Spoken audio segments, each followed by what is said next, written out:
Hi everyone, and welcome to today's webinar brought to you by the Canadian Professional Sales Association. Please note that you will be able to ask all questions at the end of the session using the chat or question function. We'll try our best to answer all questions within our allotted time. You also have access to download this slide deck. Feel free to do this in the provided handout section on the bottom of the right corner of your dashboard. The presentation will also be emailed to all attendees.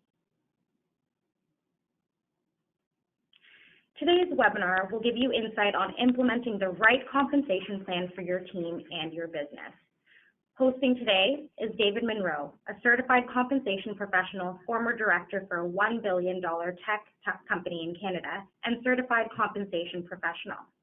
Now, without further ado, I'll hand it over to David to start. Thanks, Ruth, and welcome everybody. Really looking forward to this webinar. I'm going to start with a couple questions. What year did you work the hardest? Was it this year, last year?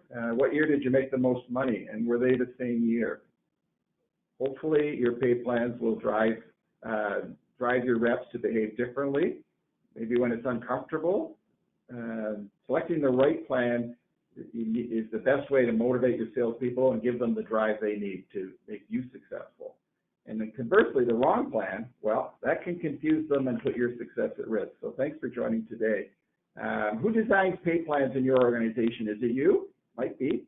Could be your boss, or it could be HR. It really doesn't matter. We want you to become a compensation expert. You're the sales leader. You know the most about your industry, your customers, your employees, your prospective employees, right? So if you're not the owner, you need to be able to give input, and hopefully after today, you'll be able to better use the terms of compensation and some of the structures to best get your ideas put forward. So if you're not the owner, it doesn't matter, become the expert and then sell your ideas to the people that do design pay plans in your organization. We're going to go through some compensation basics. We've compiled all the necessary information of the different types of plans. We'll go through some pros and cons of each. I'm just going to flip over here to the internet. If you haven't already, you could go to the CPSA. That's a great website. For those that are members already, you'll know that there's lots of learning information, including the sales compensation guide, and we're referencing a couple slides from that document.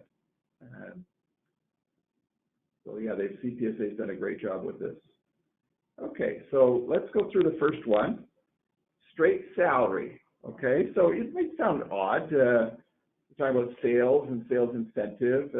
Why we got straight salary up here, but you'll come to that in a minute. I'm going to describe the type of plan, the pros and the cons.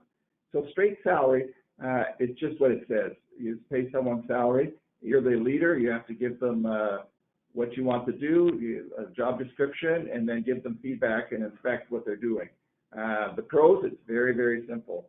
Okay, so everybody knows how much they're going to get paid once they get that offer letter. Very, very simple. The cons, for salespeople, it doesn't really give them the motivation to do something differently. And we talked about maybe doing something uncomfortable, like going to visit an executive or asking for an order. So straight salary, though, when could you use it? You might want to use it during a training period. If you hire someone and they have to go through a couple weeks of training, maybe you just pay them straight salary for that period because they won't be doing any sales during the training, most likely. Or another option would be perhaps you're opening up a new territory, a new line of business, a new province, something where you don't have any history. You might pay them straight salary for the first 3 months as they develop the territory, depending on the sales cycles, how long they are. So you could use straight salary. Now think about your own and personal experiences. I was driving down the road the other day. I heard it on the radio. This one car dealership was saying, we pay our sales consultants, we pay them straight salary. We want them to work with you, understand your needs. We're all about customer satisfaction. So they're trying to differentiate that car dealership from everybody else, because everybody else says that they have this picture in their mind, the car salesperson is getting a commission, right? So what about the banks? You talk about the banks and upselling. Are they paying their people commissions to sell you more stuff? Or are they giving you independent advice? And how would you like them to be paid? well, you don't get to choose, right? But you get to choose banks. So there's a financial analyst, and they really encourage people to ask them how they're getting paid. Okay, so commissions, straight salary, there is a place for it. It's not my favorite, but there is a place for it. So I'll remind you can go to chat if you have any questions. We're just going to go to the next one. This is the most common, salary plus commission, right? So, when you think of salespeople, you think of them working towards getting a commission, and the pros, the incentive, the higher the incentive, the higher the performance, usually. The higher the motivation. It gives the sales leader something to talk about with the sales rep. Like, if you do these things, the following things, you will get paid this much money. And the cons, unlike a straight salary, it can be a little more complex, and we'll get into that in a little while. But it is absolutely the most common. Now, another one of the cons is sometimes the people can't take the lows. We're going to talk about that in a minute, the highs and lows of sales. It's nice when you're selling and you get commissions more than you expect, but when you're not selling in a particular period, a particular week or month, it can be a challenge. Okay, so that's the most common. Commission only. Oh, wow. So a bit of a risky one, right? Pretty self-explanatory. Commission only is an option that does not provide any kind of guarantees. No base income, no guarantees. If you don't sell anything, you don't get paid anything. So it can be a pro for the company or the organization, right? They don't pay out unless the salespeople sell something. So that can be a pro. It can be good for them. On the con, it's even harder to go through those lows. It's harder to pay rent or mortgage or car payment or mobile phone payment. Hard to do all that if you don't sell anything. But for some people, they love it. They like it, and you have to understand your organization, your customers. You like the sales cycle, and your employees. Commission only, I think it works best. My opinion, it works best when there's a lot of transactions, short sales cycles, right? If you've got a sales cycle that takes 2 or 3 months or longer, that's a long time without getting any money to buy food, right? So. But if your low month is still 10 sales and your high month is 30 sales, you could probably live through commissions only if your average is 20 units and short cycle. So it can work. Another thing that comes along with commission only is what people call a draw or an advance, right? So in those situations in my example where most people are selling 10 or 20 units a month. For those low months, for whatever reason, you only sell 5 units, you could take a draw and get more money from the organization. So how that works is you sell 5 units, and then they give you another $1,000, let's say, in my example. And that $1,000 will be deducted from next month's commission. So next month, you make $3,000 in commission. They take away $1,000 because you owed it for the previous month. Not a big fan of draws. I think draws are okay at the beginning for like 2 or 3 months, maybe, just to help get the rep going. But you can get into some trouble with draws. And next thing you know, they're drawing 3, 4, 5 months in a row. And they owe you money. And then when they sell something, they don't get too excited because all it does is go back to the company because they've taken the draw. So, but, it can work in your organization. Maybe you use it already. So that's a bit about commissions only. Okay, we'll go to profit margin. Okay, type of plan. Profit margin sales plan compensates salespeople based on how well the business is doing as a whole. Okay, so, we'll hire a salesperson and you don't make any money or you don't make any extra commissions unless the company does well as a whole. So it's a bit of a challenge because normally salespeople are paid on revenue as they sell something and they leave the rest of it to the owners, right? So, but it can work in a startup. If you can imagine a startup, we'll hire you to be our startup. We'll pay you a certain minimum amount to get your your rent and your food and all that stuff. And the only way we're going to pay out any kind of bonus or commissions is if the whole company does well. Okay, so that's that type of plan. It's a good option for the business, again, maybe not so much for the employee, because the employee might work hard, have a lot of sales, and for whatever reason, the costs went up from, the cost of sales went up out of their control. And sales reps saying, hey, I did a great year, I sold more than the previous year, but somehow the company screwed up and I didn't get paid. So it can be a bit of a con. Another modification of that would be some kind of what I call gate. So I'm going to pay you a certain amount of money, but if the company does well, maybe I'll give you a bonus, or maybe I'll double your commissions if you're over plan or over quota. You see that occasionally. Okay, territory volume. What type of plan is this? This is really calculating the territory volume at the end of the period, and the total sales for the territory then gets split equally among team members. Okay, so did you ever do a group project at university, get a group mark? Did everybody work equally as hard as you did? I don't know, some people like this group thing, some organizations, some customers, sometimes it works, the group thing. A lot of salespeople are independent thinkers. They want to be in control. So it's not for everybody, but there's a few examples where it could work.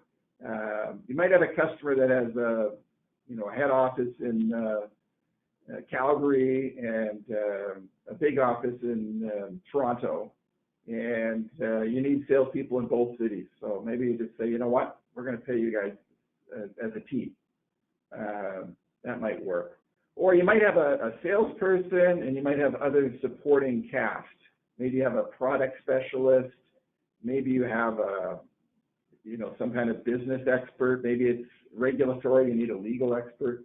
And you get that whole team together and you say, hey, we're going to measure you as a team, either win and make commissions as a team or not, depending on if we win this big contract, right? So not a big fan of these team-based, because so many of the people that work for us are individual thinking, but it can depend on your business and your location. Okay. So the bottom line is, if you want to retain and attract talent, you need the right compensation plan. So which one's right for you? Which one's right for your organization? And you might want to consider all these options and consider enlisting help of an expert, like a professional. There's many out there, including me, so you can think about that. Okay, so we're going to go to one more.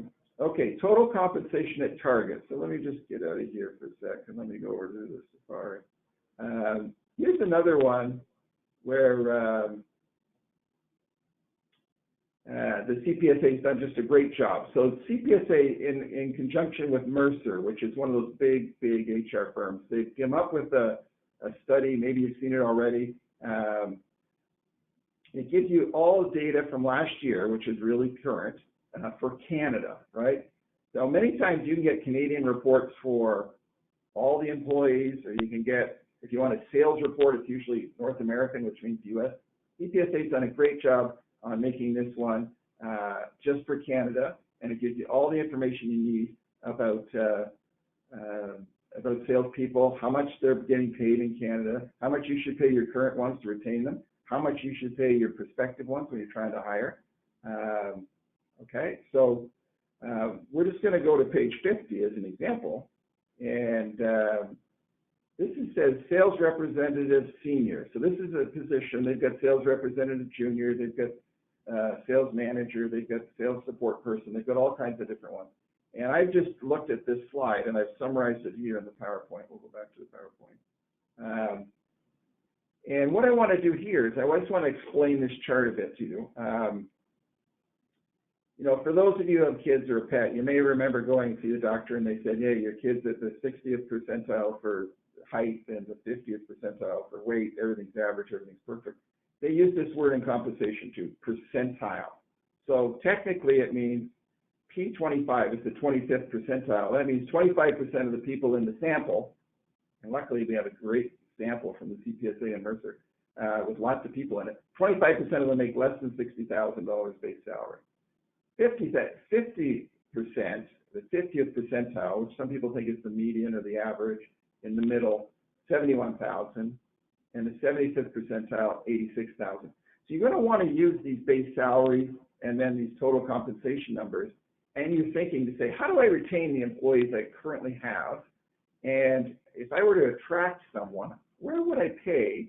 And then you'd have to talk to your management to say, how much can we afford? How much do we want to pay?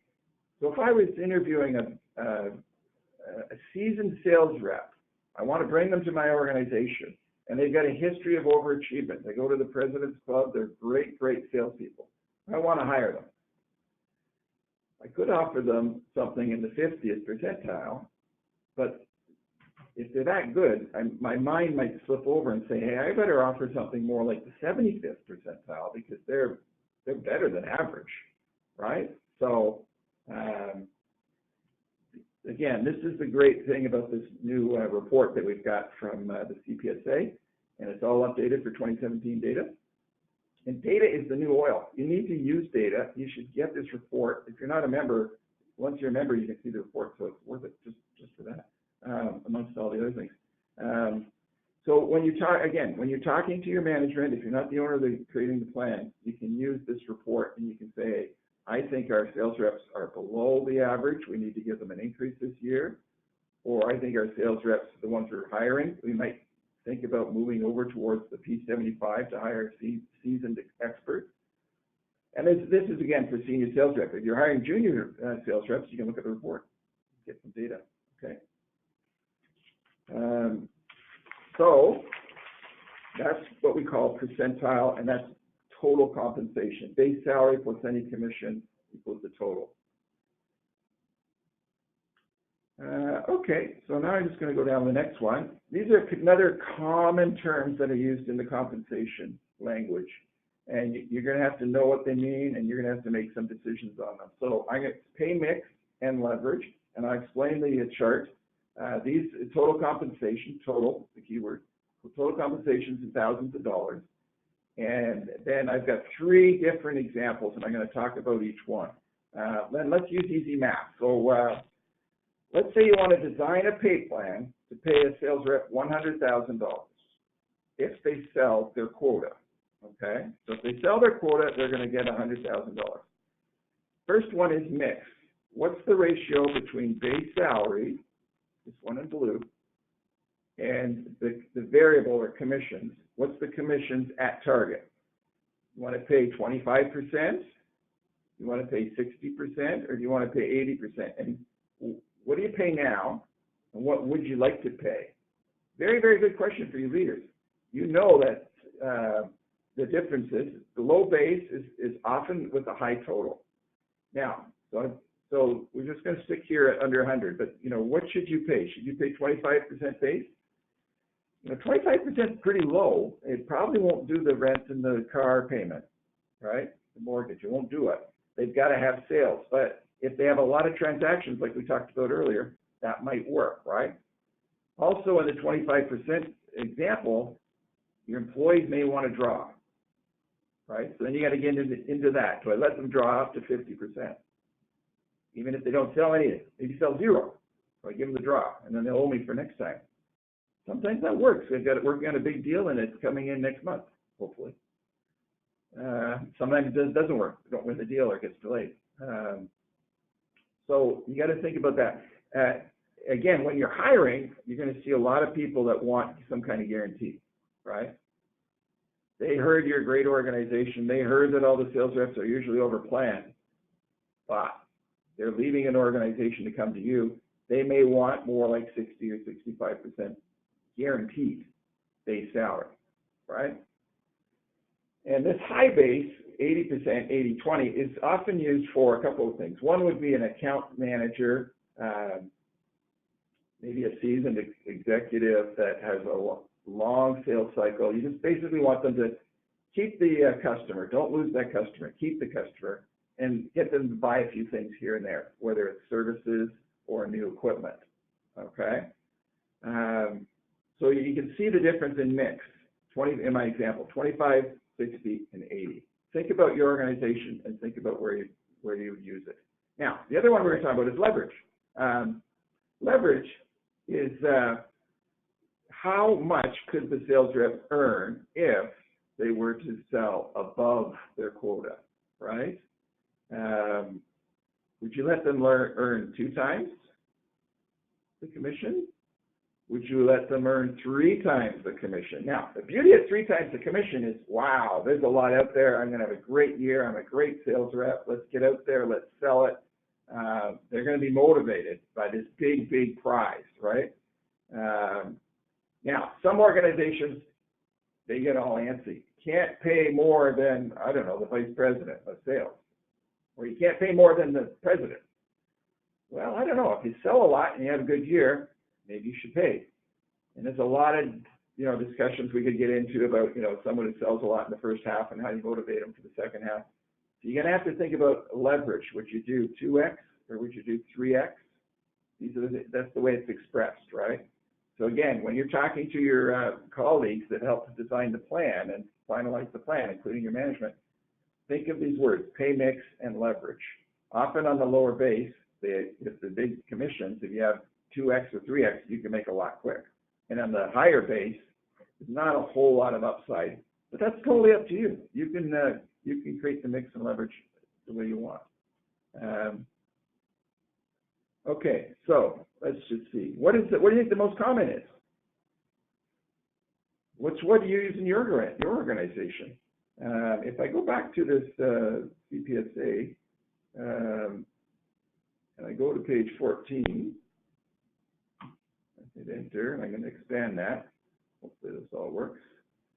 Here it is, Paymax for sales professionals, 6733. Okay, that's the most common for sales professionals to have a 67% base, right? So if you're at 80%, you may want to put more skin in the game and make a change. Or if you're at 40% or 20%, you may just want to be aware that some of the people that are coming to you as prospective salespeople will want more base. Are you going to give it to them, or are you going to explain why your organization's been so successful at 20% or 25% and how that employee should make the jump to you? Okay. All right. What's another example? Well, you could use the higher base maybe just for a period as well. We talked about training or opening up a new territory. So maybe you put them on an 8% base for the rest of the year. They're opening up a new province and say, hey, when you get to January 1st, you're going on 60-40. Okay? But for the first little while, you can put them on this. Different ways to do it. Think about it. Think about how you like to be paid, and think about how you'd like to pay your prospective one.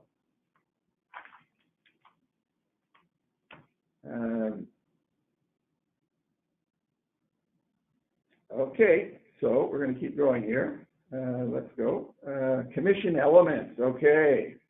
So, as a sales leader, what do you want your sales reps to do? I bet you want them to visit customers, visit prospective customers, cold calling. How many sales reps like cold calling? Yeah, not so much. It gets a little boring after a while when people don't want to see you or don't want to talk to you or just say no. But as a sales leader, you like sales reps to do cold calling because then they can find new clients. Submit proposals, respond to RFPs, do demonstrations. All these are a lot of work. Does anybody get paid for any of these activities? No. Sales reps get paid on results. But which ones do you want to pay them on? Do you want to pay them on a sales order when it gets put in the system? Do you want to pay them when the product's shipped or the service is delivered? It depends.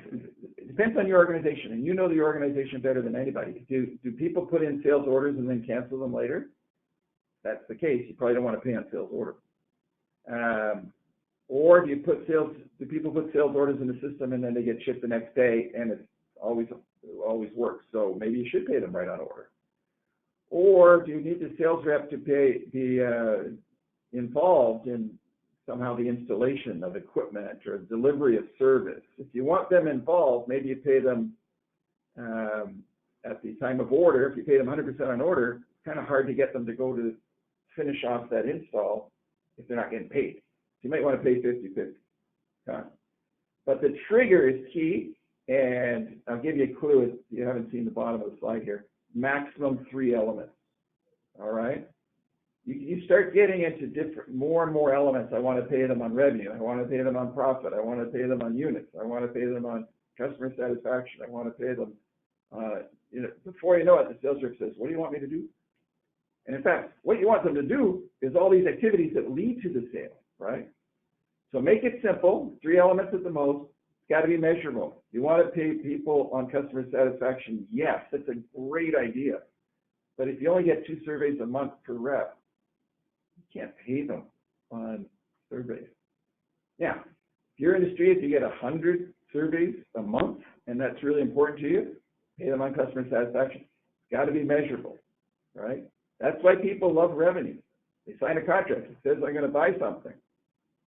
They're going to buy something for $500,000. And it says it on the contract, it says it on the invoice, and it says it on the commission statement. 500,000 times percent of revenue. Easy to calculate, very simple, the most common. Percent of revenue. How much do you pay every time there's an order, every time there's an install? Okay? Percent of revenue talked about. Some organizations play a flat rate for every unit sold. And then here's where we get a little more complicated. Different rates for different products. Maybe you have 2 lines of business, 2 products, and maybe one's way more profitable than the other. Maybe you want to incent the sales rep to say, let's sell Model B, but we still need to sell Model A because we sell a lot of them and it helps pay the bills, keep the lights on. Okay, but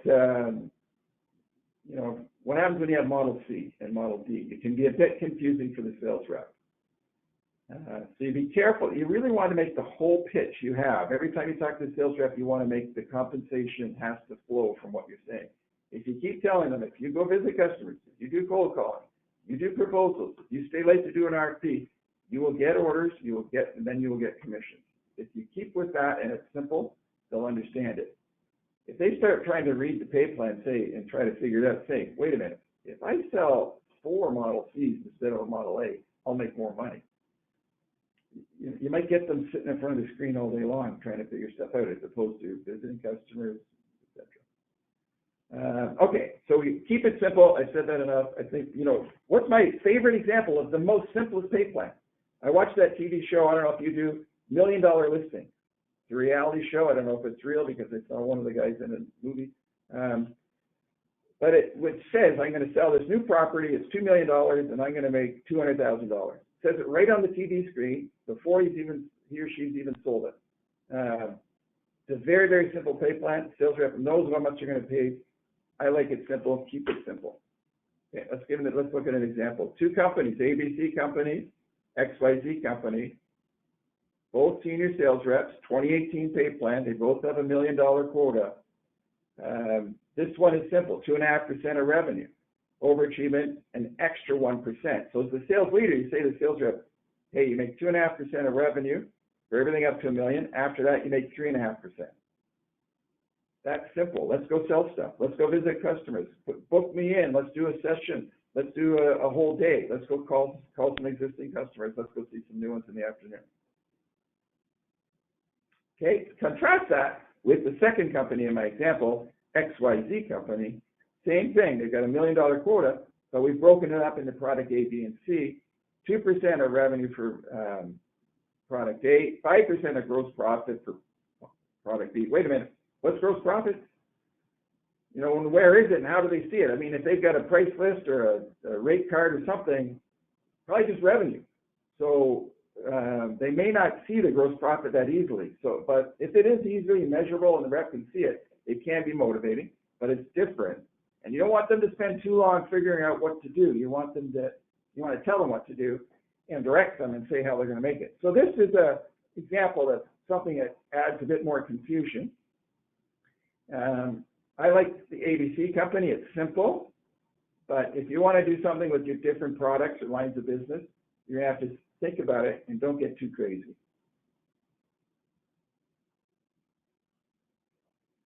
excuse me. Here's another one I've seen before. Once quota is reached, and only when it's reached in all 3 products, the bonus will be paid. Now,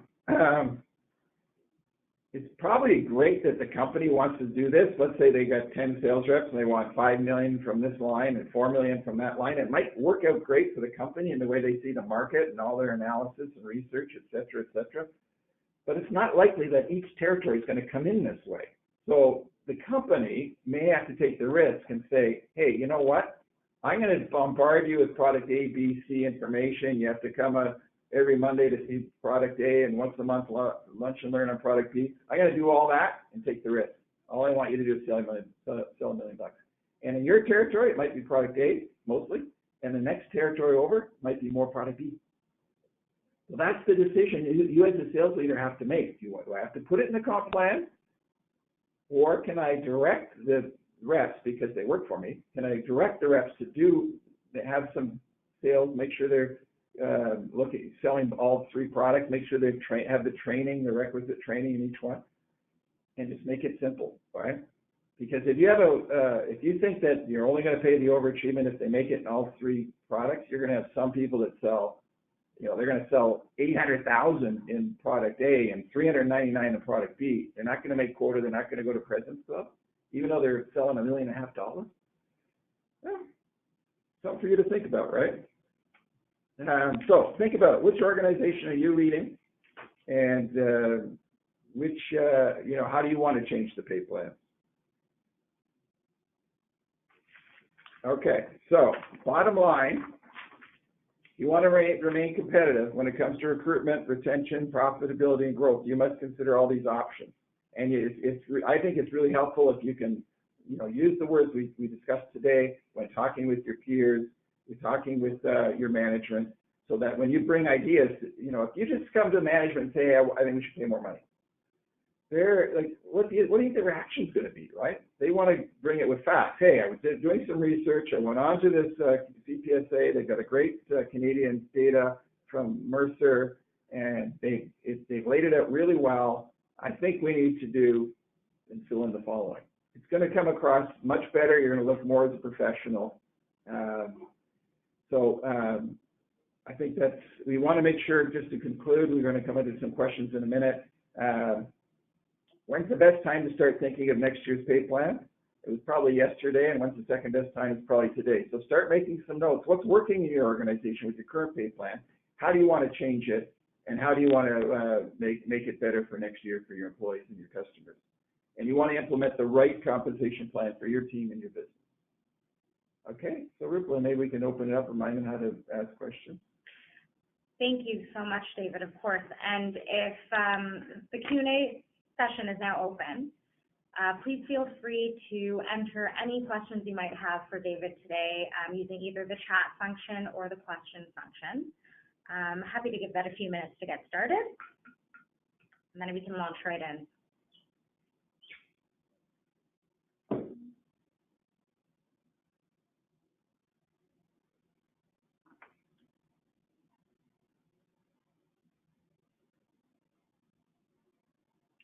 So we'll get the first one here going. How much should we pay for overachievement? Yeah, that's a good one. How much should we pay for overachievement? So, when I think about overachievement, it puts a lot of pressure on the quota, right? So if I give Territory 1 $1 million quota, and over there in Territory 2, I don't know, it's rural, it doesn't have the big city like Montreal or something, maybe I give them a $700,000 quota based on history. And so now I'm going to do my compensation plan, and I go, wow, I want to, really get them going here. I'm going to pay 3 times the commissions for everything over quota. A lot of pressure on quota, but it's a great way to talk to the sales reps throughout the year. I know you guys do one-on-ones with the sales reps all the time. You do travel days. You're in the car. Not a lot of you talk about compensation. I think you need to bring that in to say, okay, so it's now end of May, 5/12 through the year. Looks like you're more than halfway through your quota. You got a lot of good things going on for June and the second half. Let's make sure that you can get towards, 1.5 times your quota, right? And what would that drive? That might drive President's Club to some far off destination, and that'll drive overachievement. So how much money can the company afford, and how much do they want to pay? And now, I think you look at history, because if your history says that most people come in between 90% and 110%, you might say, okay, I'm going to pay overachievement this way or that way. But if you've got reps that are selling like 50% and other reps that are selling 200%, you're going to have to figure out a way. And do you want to limit it? That we talked about that leverage question. That's a tricky one. I mean, if someone finds a big opportunity, it really changes the company. Why not pay them? They're the ones that found it, right? So generally speaking, I think you want to pay more money when they're over quota, right? And you want to make it simple.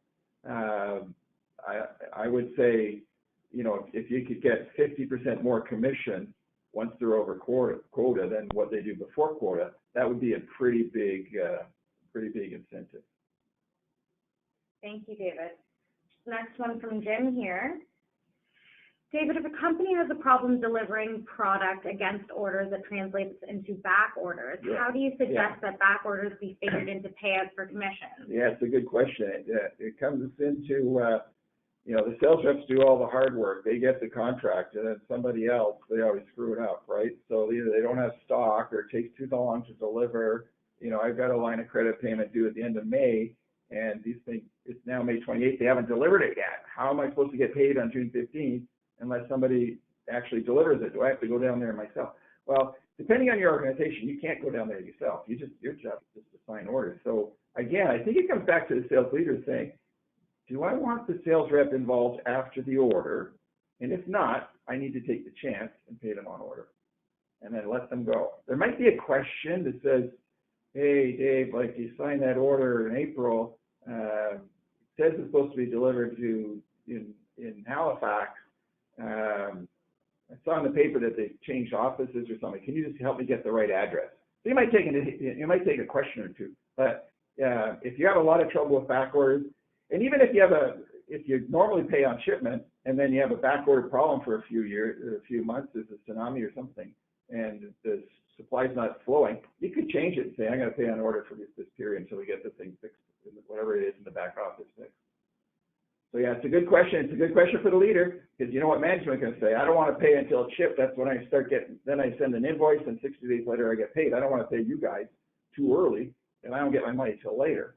Well, you might have to take that risk. Make it simple. Get people out there selling. The last thing you want the sales rep doing is in your office complaining in May after they sign an April order. You want them out there getting a new order. That's a great response. Next one here. How do you feel about two different compensation plans for employees who currently have an average salary in the industry, and two, for employees who seem to be overpaid? Would you design different compensation percentages of commission? Yeah, that's a good question. So let's say you're a sales leader, you have 10 people. Are they all on the same sales plan? Let's just do mix as an example. Are they all on 60-40 or some on 20-80 and some on 80-20?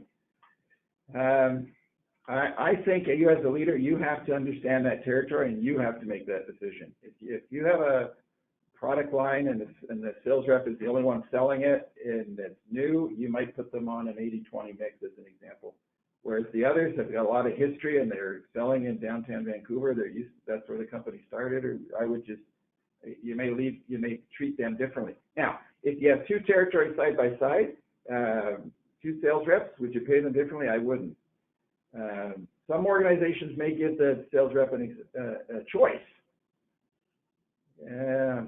I'm not a big fan of that. I think it's your responsibility as a sales leader. Understand the territory, look at the territory, and say, here's how we're going to pay, and here's why. And if you want, here's why it's different than the other person's pay plan, because we want them to do something different.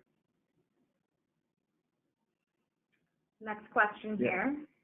With some, we do a base plus bonus based on growth over previous year's sales. Yeah. What are your thoughts on that model? Question.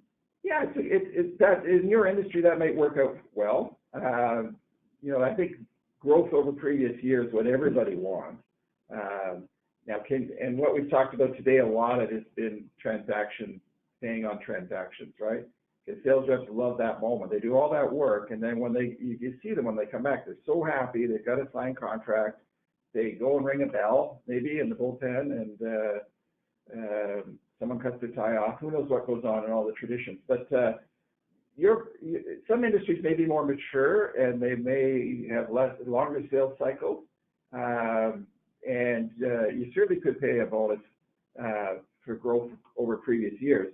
And as a leader, I think if you had that pay plan with your reps, you just need to, do the same thing, saying, hey, what do you want them to do? Visit customers, visit prospective customers, submit proposals, work hard for RFPs, do all that work with the anticipation that that'll lead to sales, which will lead to growth over prior years, and then you get the bonus.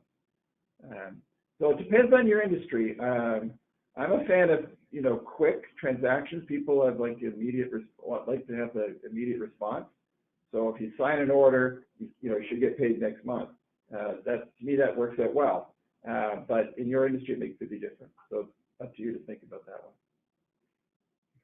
So next one here, compensation programs that have a payout at the end of the year sometimes get lost in the daily activities of selling. Yes. What are your suggestions to remind salespeople about the potential payout when they perform on a daily basis? Great. Yeah, it's a good question. Now, I'll go back to my example, and I'll just take the simple one. ABC company, the quote is 1.5 million. They get 2.5% of revenue. It's May 28th. How well are they doing? I think, you should have that conversation with your rep and say, okay, you've sold $500,000. You're halfway through the year. We've talked about this. You're going to, change this behavior or that behavior, and it should lead to, 1.2, 1.3 million. You'll get some overachievement revenue. And, this nice little Word document or PowerPoint document, that's nice, but you may want to make it your own. Like, if you don't do it, someone in this bullpen will, if you've got a lot of reps. They'll put it into Excel, okay? So then you got to start dreaming, right? And you say to them, well, looks like we're on track for 1.3 million. How much will that pay you? Okay, and not everybody's going to figure that out. Certainly if they work for XYZ company, in my example, they're going to have trouble figuring that out. But you can help them. Saying, if you sell 1.3 million on your $1 million quota, here's how much money you're going to get. And what would you do with that money? Get them dreaming, right? Are they going to pay your debt off? Are they going to buy a car? What are they going to do? And then stretch them, right? So what would happen if you sold, it's only May 28th. What if you sold 1.5 million this year? How much more money would you make between 1.3 and 1.5? And, remind them once a month at least. I see everybody talking about performance. Hey, oh boy, last month you didn't have a very good month. What are you doing this month? We need you to sell a lot. I got a board outside my office. You got zeros on it, and you haven't sold anything this month. All good, all great. That's the way you run your business. But I would add compensation. And that's the only way you're going to get them to say, okay, look, there's a payout coming. This overachievement is going to be pretty good. Let's calculate it together and just remind them once a month, because otherwise it's hard. And particularly if, you had a simpler pay plan that says, you get paid only your base salary until $1 million, and then you get money after that. Hard to keep them motivated January, February, March. So good question. Thank you. Another one here. We've just acquired another company where the staff is paid much more for the same job as our original staff. How do we bring the pay scales closer together? Yeah, that's a good question. And there's lots of HR professionals that can help you with that. Certainly, if you want to look at the structure, and it may or may not just be the salespeople, but you certainly want to look at the structures to say, what are the different jobs? Like, is it, I think you need to create a junior sales rep, a medium sales rep, a senior sales rep, or an account manager, and look at those jobs and, talk to the people and say, what do you do in those jobs? What do the sales leaders want them to do? And just create whole new structures. And that may involve making a change. Now, one way to make the change is for the ones that are getting higher paid. Let's say they're on 80% base salary, 20% leverage, and the total compensation is higher. You may need to introduce a 60% to them and bring them in line with the others. They may not like it. So you're going to have to think about that risk. Or the easiest way, of course, is to pay everybody the highest number, which is expensive. But I think it starts with, okay, what's the job description? You know, what's the nature of the territory that these we're paying for, or some longer term and some shorter term? What's the market pay? You know, again, I refer to the CPSA Mercer study. What's the market paying? And you need to make a decision, and those are hard decisions. So, you know, again, I would use this data that we had from CPSA. This report is excellent, and it can answer some of your questions, and particularly when you just acquire or merge, you end up with people with different salaries and different totals. But I would work, you know, now's a good time, depending if you're on calendar year or what kind of fiscal year you're on. Now's a good time to say, hey, next year we're going to have sales rep 1, 2, and 3, and senior sales rep grade 4, 5, and 6. And here's what we want from them, and here's what we're going to pay. And maybe we're going to grandfather the higher ones for a year or two just to ease them into the transition. But that we're going to have a structured plan. And of course, lots of these people like Mercer and others and independents like myself can help with that kind of structured decision. More of a situational question here, but we have an experienced team of 10, which includes both hunters and farmers. Most have been with us for over 10 years through a period of significant growth. It's a tight team and seems to like pooled structure. Farmers are experiencing a significant comp, primarily due to a couple of hunters, however. Right. What are your suggestions for dealing with overpaid farmers? Yeah, it's a good question. So, you know, often the farmers are over here on the higher base, and the hunters are typically here. I'm generalizing a bit, but I think you really got to understand the roles. Like, and if you really believe that the hunter is critical to the success of your business, as well as the retention of those hunters, and sorry, let me just explain the analogy. So again, the hunters are the typical ones that are looking to bring a new client to the business. They call it new logo sometimes. Want to bring a new client to the business, find one. Whereas the farmers take the existing business and try to grow it, just like the English version of farmer. So the existing business and trying to grow it is a different skill set and a different requirement.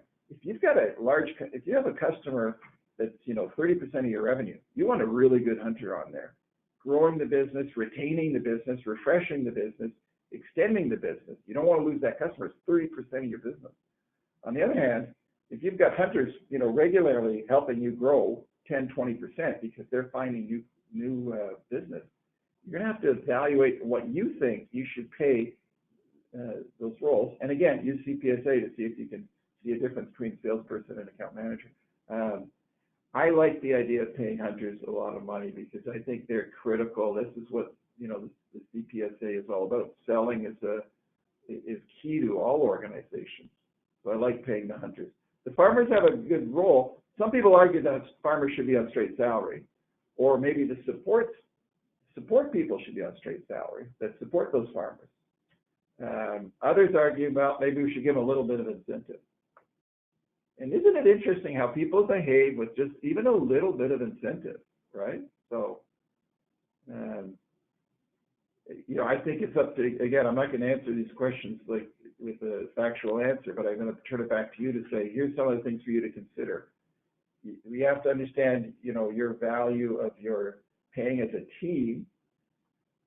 When, what happens if you lose one of those hunters because they're going to go get a job somewhere else where they can perceive that they can make more money by using their hunting skills in a different company or a different industry? Then what are you going to do as a team, right? What will the next one be like?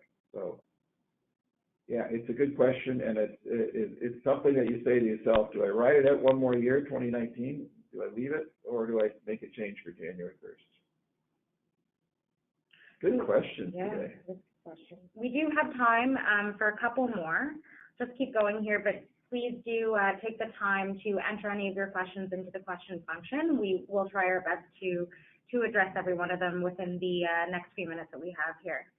So for the next one, we have, how should sales managers and leadership get paid? Oh, good question. Eh? So this is going to hit home, right? Because you guys on the phone are sales leaders or aspiring sales leaders. So sales leaders, how should they get paid? Well, One way is just to add up to be paid on the exact same elements as the sales rep. So if the sales reps are getting paid on revenue, on order, on product A, product B, the sales manager, the sales leader should get paid on the exact same elements. That's one idea. Second idea is to say, hey, you're a sales leader, you're now part of management. We need to bring some of the key performance indicators, key performance metrics that we're going to ask you to be involved in into your compensation plan. So for example, maybe you pay the sales reps on revenue and only revenue. And as a sales leader, maybe we say, okay, well, we're going to pay you 75% on revenue, but 25% on profit for your region. So that starts to bring in the management part of your role. I think there's arguments for both. I don't want the sales leader to come to see the management and say, hey, management, I don't care what the price is. We need to win this deal. I don't care what happens afterwards. I don't care what legal says. I'm just going to go sign this deal. That's not what I want in a sales leader. I want a bit more of a general manager. Bent towards sales, for sure, but I need a bit of general management experience in there that says, oh, I don't know if we should sign that. It might cause some problem tomorrow or down the line, whether it's profit or reputation of the brand. So good question. Got a little bit of a case here. Okay. If one rep sells 100 units in Toronto but 25 in Vancouver, who should get paid on that? Oh, yeah, that's a good one. So if they sell 100 units, what was it, 100 in total? Yeah, 100 in Toronto and 25 in Vancouver. So let's say it's the Toronto rep and they're selling, should they get paid on 125 or they should just get paid on 100? And does the Vancouver rep have to do anything? It's the question, right? So I think if the Vancouver rep has to do something, they should get paid. But long story short, I think you need a rule. I think it's tough. It's tough to stick to the rule. It's really tough. But I think you need a rule and you stick to the rule. So if some people call it the finder. So if they find an opportunity for 100 units in Toronto and they've got a satellite office in Vancouver where there's 25 more units, you pay them full on the 100 units, just like it's in their territory and everything's fine. But those other 25 units, you may just want to pay them a finder fee. And because you may need that person in Vancouver to do something. Plus, it's in their territory, and the sales rep in Vancouver, she thinks it's in her budget. So if you don't pay her, you're almost taking her away and say, hey, don't go see that customer. Don't go see ABC company because it's being done out of Toronto. Don't worry about it.